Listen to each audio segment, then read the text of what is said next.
Bonjour Mathieu. Bonjour. Tu es écrivain de nombreux romans fantasy. Qu'est-ce qui a provoqué ce passage au steampunk? Moi, de tout temps, j'ai eu une sensibilité au 19e, parce que pour moi, l'essence même, on y reviendra sans doute, mais du steampunk, elle est là. Et donc, on a commencé, avec un ami qui s'appelait Guillaume Vincent, à écrire un jeu de rôle qui s'appelle Écrime. Ça a commencé par ça, c'est-à-dire qu'on avait un cousin qui nous avait initié au jeu de rôle, et un jour il nous a dit « moi je veux éditer un jeu de rôle, est-ce que vous avez quelque chose ?» Et tout de suite avec Guillaume, on avait cette envie de faire vivre un 19e décalé et de faire entre guillemets du steampunk, quoi. D'accord. Et c'est comme ça que Bohème en fait est né en extension, en fait, en illustration du jeu de rôle. Donc, moi j'ai toujours eu envie en fait d'aborder tous les genres.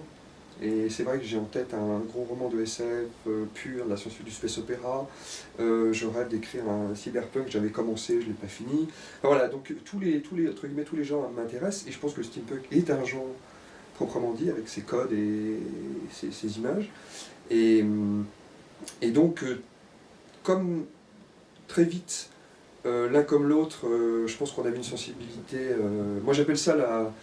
Enfin, il y a une forme de romantisme absolu, quoi, dans le steampunk.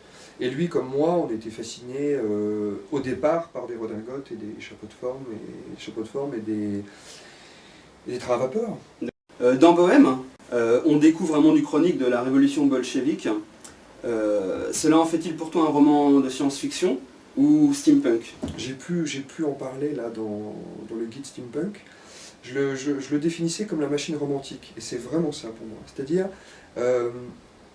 le mythe machine, et le romantisme à travers cette époque charnière et absolue qui est la révolution industrielle, quoi. Et de ce moment de basculement où tout d'un coup, effectivement, l'homme se redéfinit par rapport à la machine, c'est ça qui nous excite au fond, tous, quoi. Pour moi, il n'y a pas de science-fiction. Sachant qu'en plus, Bohème, à l'époque, j'avais pas pu écrire toute la fin, et que récemment, j'ai pu enfin dire ce vers quoi je tendais, c'est-à-dire les dieux-machines. Et c'est ça qui m'intéresse, vraiment. C'est-à-dire une mythologie, que j'appelais les dieux froids, mais c'est ça, c'est une mythologie de la machine.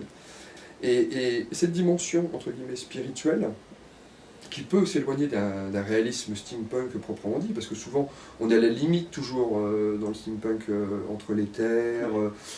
Voilà, la magie, c'est une notion très délicate, parce qu'on pourrait faire du steampunk hyper réaliste, sur une uchronie simple, hein, mais demain, effectivement, moi je me dis, on peut écrire un roman où on décale 2-3 petits faits historiques, et on est dans le steampunk, corps et âme, quoi. Donc pour moi, il y a quand même une identification historique au genre.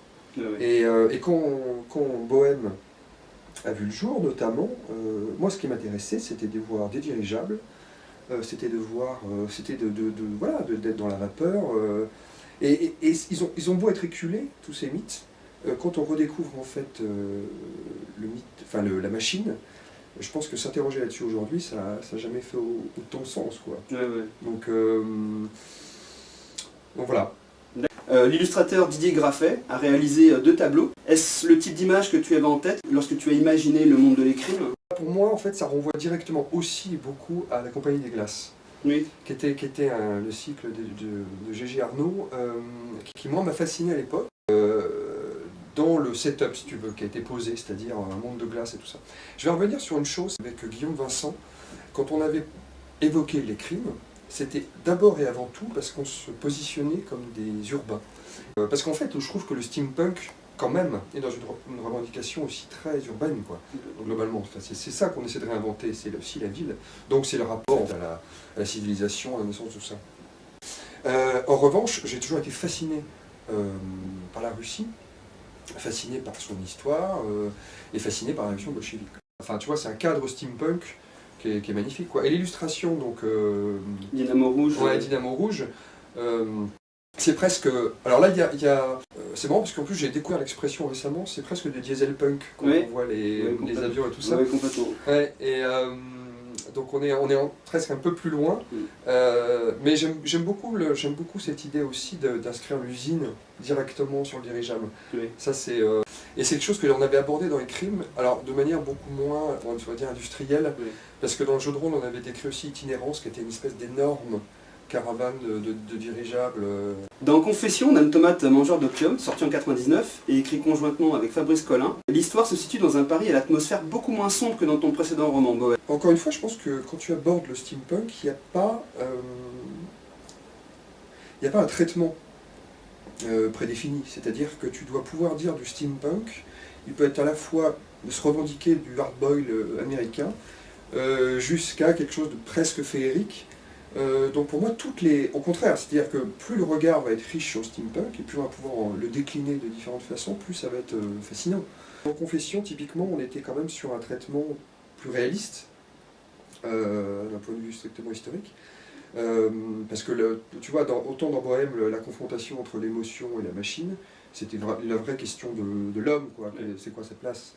Dans Confession, il y avait plus, on s'inscrivait plus dans une tradition feuilletoniste aussi. Et puis en plus, on l'a écrit à quatre mains, donc tu vois, tout ça était assez nuancé. Mais fondamentalement, voilà, pour moi, il y a vraiment le steampunk, il y a autant de traitements qu'il y aura d'auteurs qui s'y confronteront. Quelles sont les influences littéraires qui t'ont inspiré dans l'écriture de tes deux romans? C'est assez compliqué comme question, parce que au final, on est tous ceux qui, de près ou de loin, s'intéressent à l'imaginaire et travaillent dans l'imaginaire, à la fois du jeu de rôle, enfin tout ce qu'on veut. Les influences sont jamais, entre guillemets, scandées, tu vois, et très spécifiques. Donc c'est un bombardement permanent de plein de choses. Moi j'ai toujours voulu aborder l'écriture comme quelque chose de très sincère, de très instinctif.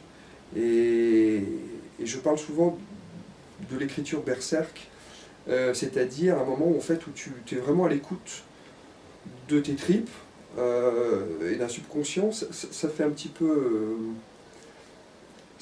écriture automatique, mais c'est pas tout à fait ça. C'est-à-dire que c'est l'imaginaire automatique. C'est-à-dire vraiment, tu te laisses guider par ton regard sur l'histoire, sur les personnages.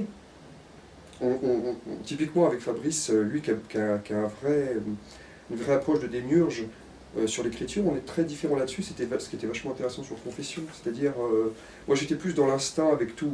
À chaque fois il y a des qualités et des défauts aussi dans ce genre, tu vois, dans ces approches-là. Mais moi je me suis aperçu quand même que je touchais plus les gens quand j'étais plus spontané. Parce que finalement, à chaque fois que je travaille trop un bouquin ou la structure, je me plante. D'accord. Donc c'est pour ça que je parle d'une écriture berserk, c'est-à-dire vraiment, il y a un espèce d'état sauvage de l'écriture qui fait qu'en fait tu décèles en toi ce que tu as envie de dire sur cette époque et ce qu'elle signifie pour toi, ou le genre, ou l'histoire. Moi je pars toujours des univers, si tu veux, donc c'est à partir d'un univers sédimenté dans mon imaginaire que j'arrive à me projeter et puis à décliner des personnages, des histoires. Il n'y a pas d'anticipation, si tu veux, sur l'histoire elle-même, précisément parce que je suis en mode sauvage, tu vois. Mais au fond, c'est la vérité, en fait. Et je pense que c'est quelque chose de très important de savoir écouter un regard singulier, un imaginaire singulier sur un genre. Alors après, tu te plantes ou tu te plantes pas. Enfin, je veux dire, après, c'est pénible ou c'est pas pénible, tu vois. Il y a des bouquins comme ça où j'ai pas su extraire suffisamment de choses de moi, mais voilà, cette vérité-là, elle est fondamentale, en fait. D'accord. En dehors de ton travail d'auteur, peux-tu nous dire quelles sont les différentes passions qui nourrissent ton imaginaire? Beaucoup le cinéma et les séries, surtout les séries. Donc le livre, parce que cette temporalité-là, elle est inégalée, et que l'imaginaire court beaucoup plus vite quand tu lis que quand tu regardes. Le jeu vidéo beaucoup moins qu'avant. Il y a deux choses dans l'imaginaire, il y a l'envie et ce qu'on en fait, c'est-à-dire l'envie, elle jaillit avant tout de ce que tu vis au quotidien chez toi, des enfants, de ta femme. Ça c'est un petit peu la clé aussi d'un imaginaire. Et passion proprement dit, moi il y a une chose qui me fascine, je te l'ai dit, c'est la Russie. Ça fait partie des... Et je pense que là on touche à quelque chose de très important, c'est-à-dire on parlait, tu vois, de l'écriture sincère, mais il y a quelque chose je ne sais pas si c'est d'un atavisme ou si c'est de la psychologie transgénérationnelle, parce que entre guillemets j'y crois sans y croire, mais il y a quelque chose qui moi fait que quand j'entends parler russe, je perds tous mes moyens. D'accord. Vraiment.